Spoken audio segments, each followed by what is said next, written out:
ठाणम के तीसरे स्थान में कहा गया है, तिविहा आराहणा पन्नट्टा तंजहा णाणाराहणा दंशणाराहणा चरित्राराहणा।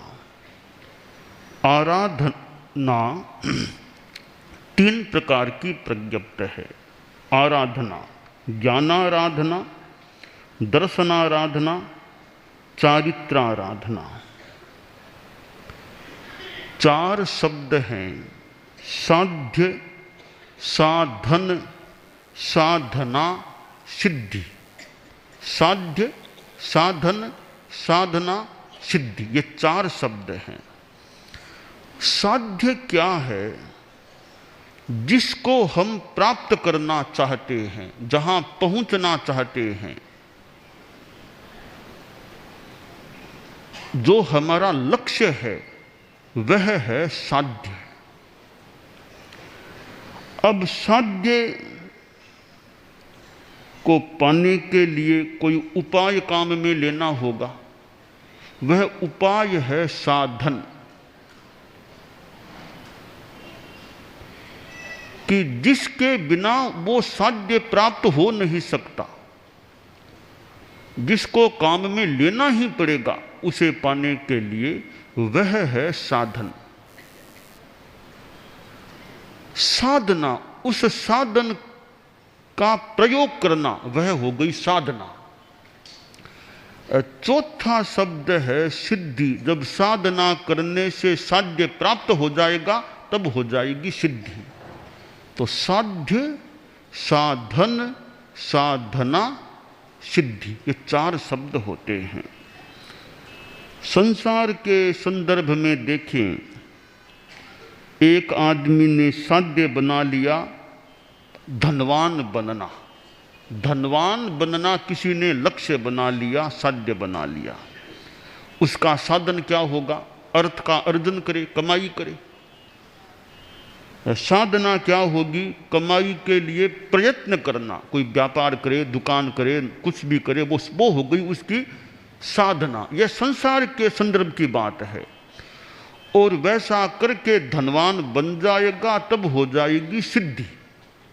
यह भौतिक लौकिक बात है। अब हम आध्यात्मिक विषय में आ रहे हैं। आध्यात्मिक विषय में साध्य, साधन, साधना, सिद्धि, इन चारों पर ध्यान अब हम दें। अध्यात्म के जगत में, आध्यात्मिक संदर्भ में साध्य है मोक्ष। मोक्ष को प्राप्त करना, जन्म मरण की परंपरा से मुक्त हो जाना, सब दुखों से मुक्त हो जाना, अनंत आनंद को पा लेना, वह है मोक्ष का स्वरूप। उस मोक्ष को साध्य बनाया गया है। तो हमारा अध्यात्म जगत का साध्य होता है मोक्ष। यह हो गया साध्य। अब है उसका साधन क्या है? साधन है रत्नत्रय, ज्ञान, दर्शन, चारित्र। यह उसका साधन है। अब साधना क्या है? ज्ञान, दर्शन, चारित्र की आराधना, यह है साधना। अब सिद्धि क्या? ज्ञान, दर्शन, चारित्र की आराधना से जब सब कर्मों से छुटकारा मिल जाएगा, आत्मा मोक्ष में चली जाएगी, वह हो जाएगी सिद्धि। ठाणम के तीसरे स्थान में जो बात आज विवेच्य है, तीसरे स्थान की बात, वह है साधना की। साध्य, साधन और साधना। तो वह साधना का ही शब्द है आराधना। का आराधना, वो साधना तीन प्रकार की होती है और वे तीन प्रकार बताए गए, ज्ञानाराधना, दर्शनाराधना, चारित्राराधना। इस आराधना से हमें वो सिद्धि मिल सकेगी। अब प्रश्न है कि ज्ञानाराधना क्या है? कैसे हो ज्ञानाराधना? ज्ञान एक बहुत ही पवित्र चीज होती है, क्योंकि साध्य हमने तय कर लिया, तो अब जो आराधना करनी है तो पहले ज्ञान प्राप्त करें, हमारा ज्ञान बढ़े। तो ज्ञान की आराधना किस रूप में होती है? स्वाध्याय करें, अध्ययन करें, शास्त्रीय अध्ययन करें, अध्यात्म विद्या के ग्रंथों का अध्ययन करें, ज्ञान कंठस्थ जितना कर सकें वह भी करें, और कंठस्थ ज्ञान का पुनरावर्तन करें, चितालना करें, और अभीक्षण ज्ञानोपयोग, ज्ञान में हम अपनी चेतना के उपयोग को बार बार लगाएं, ज्ञान की गहराई में उपयोग को लगाएं, चेतना को लगाएं, अनुप्रेक्षा करें, तात्पर्य को पकड़ने का प्रयास करें। ये बार बार अभीक्षण, बार बार ज्ञानोपयोग में हमारी चेतना लगे और निरतिचारता रहे। आराधना शब्द है वह जो एक अर्थ रखता है अपने आप में, वह है कि वो साधना निर्दोष होनी चाहिए। संस्कृत में भगवती सूत्र की वृत्ति में कहा गया है कि आराधना क्या होती है कि निरतिचारतया अनुपालना। आराधना निरतिचारतयानुपालना, निरतिचार अनुपालन करना, दोष रहित अनुपालन करना। अब ज्ञान की आराधना में दोष क्या हो सकते हैं कि ज्ञान का उच्चारण करे और उच्चारण गलत करे तो यह दोष हो गया। अक्षरों को आगे पीछे कर दिया, मिला दिया। शुद्ध उच्चारण होना चाहिए। ज्ञान में उच्चारण का बड़ा महत्व है। हमारा ज्ञान अच्छा रह सकेगा हमारा उच्चारण अगर शुद्ध होगा। इसलिए कोई संस्कृत प्राकृत की चीज आदमी सीखे तो पहले उसके जानकार से बंचा ले, उच्चारण अपना सही कर ले, फिर याद करे तो वो ज्ञान में शुद्धता रह सकेगी।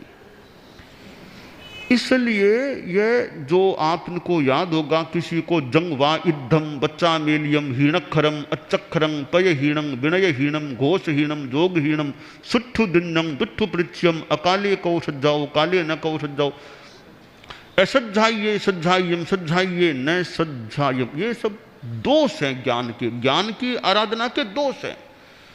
तो ज्ञान का उच्चारण ठीक हो और ज्यादा भी न बोलें, अनावश्यक शब्द न जोड़ दें, आवश्यक है उसको भूल न जाएं, छूट न जाए, कहाँ विराम लेना, ऐसे कई ये ज्ञान के नियम हैं।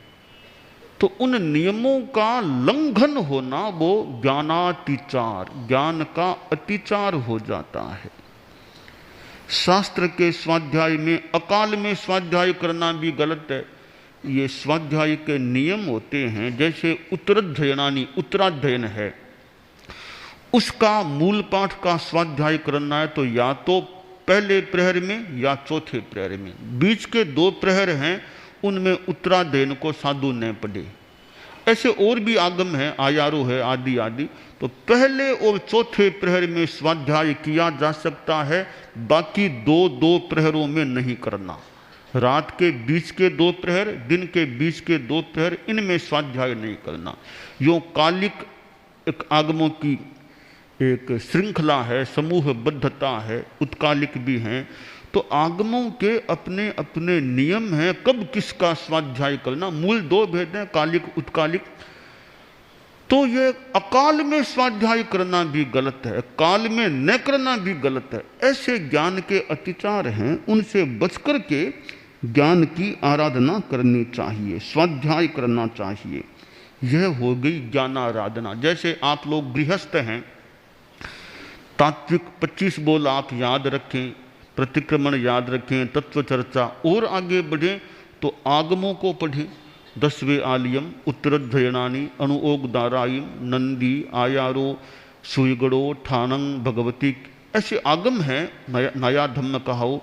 उनका मूल पाठ तो न पढ़ें, हिंदी पढ़ लें, हिंदी अनुवाद पढ़ लें, उनके टिप्पण पढ़ लें, भाष्य पढ़ लें, अच्छा ज्ञान हो सकेगा। ज्ञान की आराधना में अगर समयबद्धता हो जाए, जैसे मान लीजिए आप घर में हैं, आप 1 घंटा का समय तय कर लें, जैसे 7 से 8, 8 से 9, 10 से 11, कोई 1 घंटा यह मेरा समय है, इसमें मुझे ज्ञान की आराधना करना है, स्वाध्याय करना है। तो आप वो घंटा फिर उसी के खाते कर दें, उस घंटे में दूसरे काम नहीं, लगभग वो समय उसी स्वाध्याय के लिए रहे। यूं अगर 1 घंटा आप ज्ञानाराधना में लगा दें, कोई 1 घंटा दिन का रात का जो भी तय कर लें, उसमें पढ़ने में, स्वाध्याय में, उसमें समय लगाएं। पढ़ना भी जितना आप में योग्यता का भाव हो, थोड़ा गहरे ग्रंथों को पढ़ना, आगम को पढ़ना। एक तो छुटपुट पढ़ लिया वो ठीक है, एक गहरे ग्रंथों को, भगवती, ठाणंग, समवाओ, और भी हमारे कई ग्रंथ हैं, जैन दर्शन, मनन और मीमांसा, ऐसे ग्रंथ हैं, उनको आप 1 घंटा रोज लगा दें, अगर यथासंभव है, समय की अनुकूलता रहे तो ज्ञानाराधना आपकी अच्छी हो सकेगी। दूसरी आराधना है दर्शनाराधना। दर्शनाराधना में आदमी का दृष्टिकोण सही होना चाहिए कि भी सही बात है वो सही बात है, सही बात फिर कोई भी कहे, सही बात सही है, सही बात है, उसको गलत नहीं। आपका विरोधी भी, कोई हमारा विरोधी भी सही बात कहता है तो सही बात का सम्मान है। विचार भेद हो सकता है अन्य बात में, जो बात उसकी सही है तो सही बात को तो सही ही मानना चाहिए, अच्छी बात को अच्छा ही मानना चाहिए। तो यथार्थ दृष्टि ही सम्यक दर्शनम, हमारा दृष्टिकोण यथार्थ परक रहना चाहिए। गलत बात किसी की भी हो, गलत बात गलत है, सही बात किसी की भी है, सही बात सही है। यो हमारा यथार्थ परक दृष्टिकोण रहे और देव गुरु धर्म के प्रति श्रद्धा का भाव रहे। हमने देव गुरु धर्म को समझ करके स्वीकार कर लिया है, अब कोई कुछ भी कह दे, जैसे तात्कालिक प्रलोभन की बात कोई कर दे तो कर दे, देव गुरु धर्म के प्रति आस्था न ही ले। हमें वीतरागता का धर्म मिला है, जैन धर्म वीतरागता पर आधारित धर्म है। अब कोई मान लो कोई तात्कालिक दिखा दे, मैं रुपया दिला दूंगा, वो करा दूंगा, यह मंत्र दूंगा, तुम्हारे बेटा हो जाएगा, परिवार बढ़ेगा, स्वास्थ्य अच्छा, ऐसे बता दे, अपने धर्म से आस्था नहीं हिलनी चाहिए। वो एक भौतिक बात अलग है, आत्मा की जहां बात है तो वीतरागता का धर्म है, वो महान धर्म होता है। तो देव गुरु धर्म के प्रति श्रद्धा मजबूत रहे। सम्यक्त्व दीक्षा भी एक दर्शनाराधना का प्रयोग है। हम 11 बजकर दिन में 11 मिनट पर वो सम्यक्त्व दीक्षा लेने वालों को दिलाते हैं, तो वह ले लेना अच्छा। परिवार में आपके बच्चे हैं, 8 वर्ष पार हैं, तो उन सब के बच्चे युवक जो भी हैं कि सम्यक्त्व दीक्षा ली या नहीं, वो ले लेनी चाहिए। तो व्यवस्थित एक दर्शनाराधना का अच्छा क्रम बन सकता है। और देवगुरु धर्म के प्रति मन में श्रद्धा का भाव व्यक्त हो कि भी हमारे अरहत भगवान देव हैं, वीतराग हैं, उनके प्रति श्रद्धा, त्यागी साधु के प्रति श्रद्धा, गुरु के प्रति श्रद्धा, और वीतराग केवली के द्वारा निरूपित धर्म के प्रति श्रद्धा, यह दर्शनाराधना हो जाए।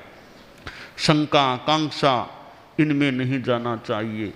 जैन धर्म के प्रति आस्था है तो फिर दूसरे धर्मों के प्रति वो अनावश्यक आकर्षण का भाव न रहे। ठीक है, मिलना जुलना व्यवहार है, पर श्रद्धा अपनी जैन धर्म के प्रति, वीतराग धर्म के प्रति रहनी चाहिए। कि किसी कारण से कि ठीक है, अच्छा वहाँ लाभ मिलेगा, भौतिक लाभ, जैन धर्म को छोड़ दो, उनके धर्म को मान लो, यह फिर हमारी श्रद्धा की कमजोरी हो गई। तो दर्शनाराधना में यह शंका कांक्षा, दूसरों की ओर भौतिक चीजों को देख करके आकृष्ट हो जाना और अपने धर्म को गौण करके दूसरों की प्रशंसा में लग जाना, इससे दर्शनाराधना में दोष लगते हैं। यानी अपने धर्म के प्रति अनास्था का भाव कहीं न हो जाए। जिसको हमने ठीक माना, ठीक मान के स्वीकार किया है, ठीक मान रहे हैं, तो भौतिक आकर्षणों में आकर मूल धर्म को छोड़ दें, दूसरों के पीछे हो जाएं, तो वो दर्शन विशुद्धि में कमी, कहीं कोई मिथ्यात्व भी आ जाए तो आ जाए। तो दर्शनाराधना मोक्ष का साध्य का साधन है। तीसरी है चारित्र आराधना। सावध्य योग का त्याग चारित्र है।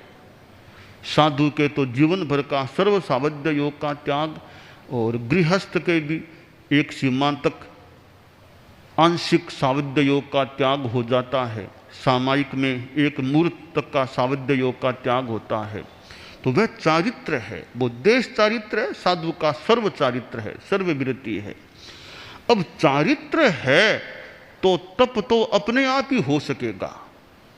लगभग मानकर चलें जिसके चारित्र है उसके तप तो मानो अपने आप ही होगा। इसलिए यह 3 आराधना, कहीं कहीं 4 आराधना की भी बात आती है। भगवती आराधना एक ग्रंथ है, भगवती आराधना, वहां कहा गया है दंसनान चरित तवाणा माराहना भणिया, कि दर्शन, ज्ञान, चारित्र और तप की आराधना। तो वहां तप को अलग से कह दिया। वैसे चारित्र के अंतर्गत भी तप अपने आप समाविष्ट हो सकता है। तो 3 मान ले, ज्ञान आराधना, दर्शन आराधना, चारित्र आराधना। तप को अलग से विवक्षित करें तो तप आराधना और हो सकती है। तो चारित्र है तो तप तो होना ही होना है, यह मानकर चलें किसी रूप में, यानी कर्म तो कटने ही कटने हैं। फिर तो चारित्र आराधना में भी दोष न लगे। चारित्र है, श्रावक ने सामायिक तो ले ली, त्याग भी कर दिया, अब सांसारिक बातों में लग गया, शादी की बात में, व्यापार की बात में, तो इसका मतलब सामायिक में दोष लग सकता है। आप सांसारिक बातों में मन लग गया, आपका सावध्य बातों में मन लग गया है। और सामायिक फोन से बात करनी शुरू कर दी, मोबाइल फोन पास में, फोन उठाओ और घर से बात कर लो, फोन कोई समाचार ले लें, बता दें, तो सांसारिकता में चले गए, तो वो चारित्र में दोष की बात हो गई। मोबाइल फोन से तो सामायिक में दूरी, या दूर मतलब उसको काम में नहीं लेना चाहिए। मोबाइल को जैसे एकदम बंद कर दिया गया, बस कोई मतलब नहीं फोन से, बस। तो सामायिक में निर्दोषता रहे। और सामायिक है बिना पुंजे रात में अंधेरे में चलना शुरू कर दिया, तो दोष की बात, अतिक्रमण की बात हो गई। इस प्रकार चारित्र में दोष न लगे, इसका प्रयास करके निर्दोष चारित्र की पालना करें, वह चारित्राराधना हो जाती है। यह आराधना है, चाहे ज्ञानाराधना, दर्शनाराधना, चारित्राराधना, इनके 3 प्रकार होते हैं। उत्कृष्ट आराधना, मध्यम आराधना और जघन्य आराधना। उत्कृष्ट ज्ञानाराधना, मध्यम ज्ञानाराधना, जघन्य ज्ञानाराधना। उत्कृष्ट दर्शनाराधना, मध्यम दर्शनाराधना, जघन्य दर्शनाराधना। उत्कृष्ट चारित्राराधना, मध्यम चारित्राराधना और जघन्य चारित्राराधना। तो उत्कृष्ट ज्ञानाराधना कोई करता है, उसका अपने आप में एक बड़ा लाभ होता है। उत्कृष्ट ज्ञानाराधना करने वाला व्यक्ति उसी भव में मोक्ष जा सकता है, अथवा वह ऊंचे अच्छे देवलोक में जाएगा। उत्कृष्ट ज्ञानाराधना करेगा तो, उत्कृष्ट दर्शनाराधना करेगा तो भी वही बात है, उसी भव में मोक्ष जा सकता है या अच्छी देवगति में जाएगा। उत्कृष्ट चारित्राराधना करेगा तो या तो उसी भव से मोक्ष चला जाएगा या ऊंची देवगति में जाएगा। चारित्राराधना जिसने उत्कृष्ट की है, चाहे ज्ञानाराधना उत्कृष्ट की है, दर्शनाराधना उत्कृष्ट की है, इसमें एक बात बताई गई है कि अगर चारित्राराधना उत्कृष्ट है तो ज्ञानाराधना थोड़ी भी है, जघन्य, अल्पतम, तो भी कल्याण हो जाएगा, तो भी मोक्ष मिल सकेगा। वीतराग है यथाख्यात चारित्र वाला, जो 11वें 12वें वो गुणस्थान वाला, वहाँ जो साधु है उसका चारित्र तो बहुत ऊंचा, पर ज्ञान किसी किसी को बहुत कम होता है, बहुत कम ज्ञानी साधु होता है। अष्ट प्रवचन माता का ज्ञान है, ज़्यादा ज्ञान नहीं है। कम ज्ञान वाला साधु भी उत्कृष्ट आचार पाल करके केवल ज्ञान को प्राप्त करके मोक्ष में जा सकता है। तो ज्ञान कम भी होता है, चारित्र अगर निर्मल ज़्यादा है तो उसका कल्याण हो सकता है। इस प्रकार ये 3 आराधनाएं बताई गई हैं ठाणंग में, ज्ञान आराधना, दर्शन आराधना, चारित्र आराधना।